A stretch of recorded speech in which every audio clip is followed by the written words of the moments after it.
Vous avez la deuxième partie du laboratoire, donc, qui est réservée à la régulation industrielle. Alors au Maroc, il y a une grande demande actuellement en formation continue pour la régulation. Alors en général, on trouve dans les écoles d'ingénieurs des manips pédagogiques. Nous, on a préféré que ça soit industriel.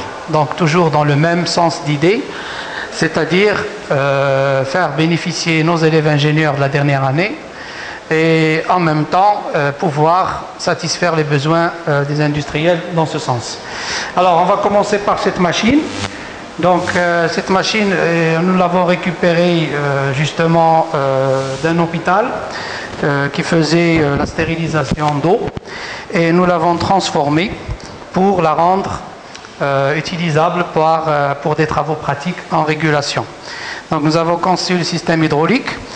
Alors nous avons ajouté les deux bacs pour créer un système de premier ordre ou deuxième ordre, avec bien sûr toutes les difficultés qui s'en suivent pour le réglage des régulateurs.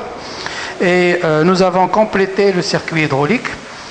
Et nous avons, pour le moment, on travaille sur l'aspect commande, c'est-à-dire tout ce qui est contrôleur et aspect électrique. Donc la machine fonctionne du point de vue hydraulique.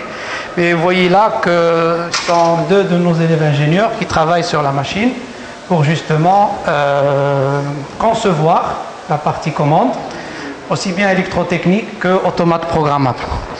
Alors l'objectif final, c'est justement réguler le niveau sur un bac ou sur deux bacs en cascade suite à un changement de consigne ou à créer suite à une perturbation. Alors nous avons exprès inséré des électrovannes qui vont créer cette perturbation ici alors à la sortie de la machine, et en même temps nous avons profité de ce circuit de stérilisation pour injecter un retard dans notre système. Donc la stérilisation du point de vue automatique, c'est un circuit hydraulique qui a une certaine inertie et donc ça crée un retard dans le système.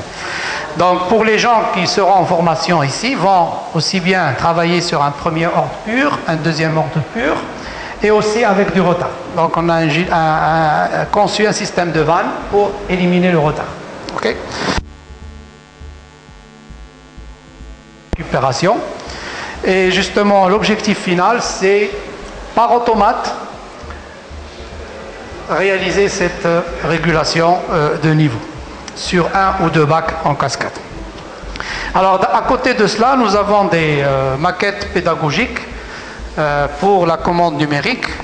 Alors l'avantage de ces maquettes, c'est que ça permet d'injecter directement à partir de MATLAB, c'est-à-dire vous construisez votre modèle sous MATLAB Sumidic, vous le compilez et vous l'injectez dans une carte qui vient avec le kit. C'est une carte qui, elle, en fait, exécute un code temps réel et qui agit, bien sûr, sur la partie opérative, qui est un système en moteur courant continu avec un système engrenage, poulie et courroie. Voilà un peu, donc les étudiants peuvent ici faire tous les TP et le réglage des régulateurs proportionnels, proportionnel intégral, faire de l'asservissement de position, de l'asservissement de vitesse. Et ici, nous avons fait l'acquisition d'un banc très intéressant pour les réseaux électriques. Là aussi, il y a une forte demande en formation continue.